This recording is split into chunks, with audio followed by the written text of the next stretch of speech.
Dobar dan, moje ime je Sergej Akirović, bivši sam prvoligaški igrač i bivši reprezentativac Bosne i Hercegovine.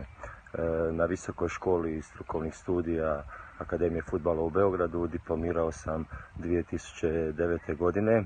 Nakon toga posao sam dobio u nogometnom klubu Sesvete, to je hrvatski drugoligaš. Nakon trenerskog staža u omladinskom pogonu gdje sam prošao većinu selekcija, dobio sam priliku ove sezone voditi seniore nogometnog kluba Sesvete.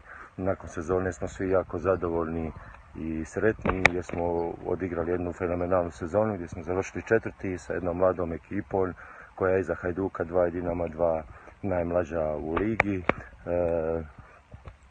Ovim putem pozdravio bih sve profesore i suradnike akademije, posebno mog mentora doktora Voju Milosavljevića i direktora akademije doktora Stefana Ilića.